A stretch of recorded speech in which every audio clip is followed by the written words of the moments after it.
Welcome to This Explainer. Today, we're diving straight into the incredible zero-to-hero journey of the Bangsamoro Agriculture and Fisheries Training Institute. You've probably heard it called BAFTI. We're going to trace exactly how this organization evolved from just a skeletal concept on a piece of paper into a fully operational powerhouse. So, if you're curious about how regional institutions are literally built from the ground up, you are definitely in the right place. Let's get into it. Here's our roadmap for today. We're covering the birth of BAFTI, their core values, how they laid the foundation in 2025, their massive 2026 operational rollout, the strategic framework guiding it all, and finally, funding the future. All right, part 1, the birth of BAFTI.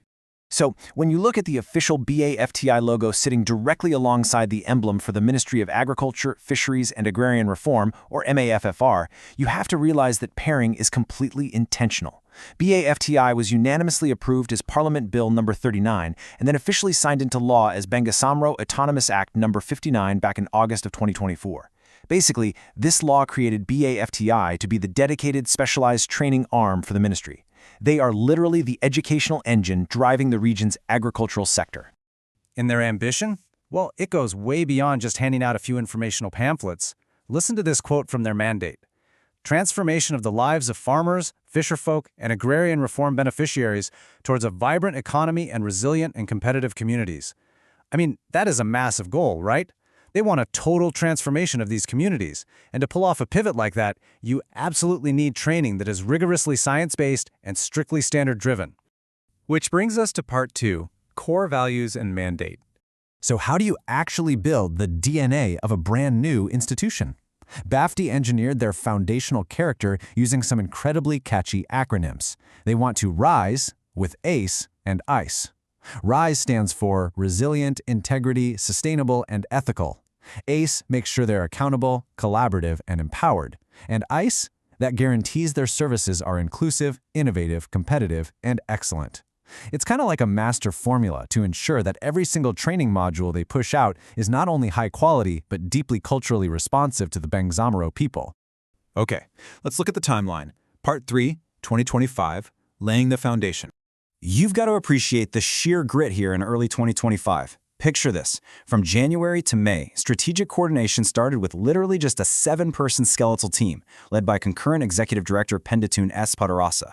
By June and July, they were out benchmarking against national agencies like the Agricultural Training Institute and the Bureau of Fisheries, just making sure their standards were locked in.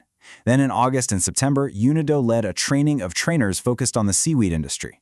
And this small team rapidly upskilled by bringing in modern digital tools. We're talking Miro, Notebook LM, Padlet right into their workflow. They were embracing innovation from day one. Then, the foundation truly solidified in late 2025. In October, Roy T. Ladiasan stepped in as the executive director, and he didn't waste any time. He immediately launched 11 weekly convocations to ensure strict team alignment and professional development. And this all culminated in December with a massive strategic planning workshop in Davao City. Crucially, this is where they finalized their roadmap, integrating the Islamic finance roadmap to ensure absolutely all their agribusiness training was fully Sharia compliant. Now we hit the accelerator. Part 4, 2026, operational rollout. See how fast they pivot from planning to action? On March 23rd, they were at the Mindanao-wide Halal Planning Workshop in Cabacan, rapidly developing a scalable training module for halal slaughtering, or dhabiha. Then, practically overnight, between April 13th and 24th, they were already delivering their very first on-the-ground technical trainings. This included rice production technology and fish processing, specifically dried fish and deboning, complete with good manufacturing practices. Guys, they went from a skeletal team to delivering highly technical training in just over a year. That is wild. Let's step back and look at the big picture. Part 5, the strategic framework. So how are they managing all this rapid growth? Their master plan is brilliantly structured into 8 key results areas, split right down the middle between human and tech support, and governance and integration. They're tracking human capital development right alongside economic development for their cooperatives. They are balancing knowledge management with resource mobilization. Basically, this matrix ensures that over the next 4 years, BAFT doesn't just grow incredibly fast, but they grow with strict quality assurance across all of the region's priorities. But of course, grand strategies need real capital. Part 6, Funding the Future. over 30.3 million pesos. That right there is the finalized 2026 budget appropriation for the institution. This bold number is the exact fuel that empowers BAFTI to take their strategic roadmap and turn it from a nice PowerPoint presentation into a tangible, boots-on-the-ground reality for farmers and fisherfolk. And if we drill down into that figure, you see exactly where their priorities lie. A massive 10.4 million pesos goes directly into the Training, Extension, and Advisory program. That is money flowing straight into community impact. Another 3.2 million goes to support to operations, with the rest distributed perfectly to cover personnel services and the capital outlay needed for essential machinery and equipment. It's lean, it's targeted, and it's built for action. So, what's our main takeaway here?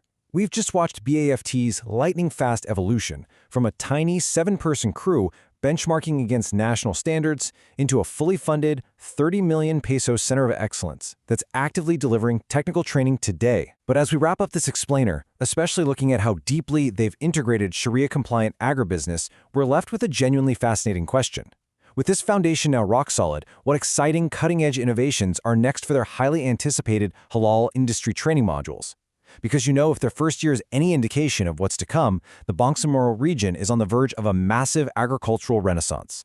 Thanks so much for joining me today, and keep learning.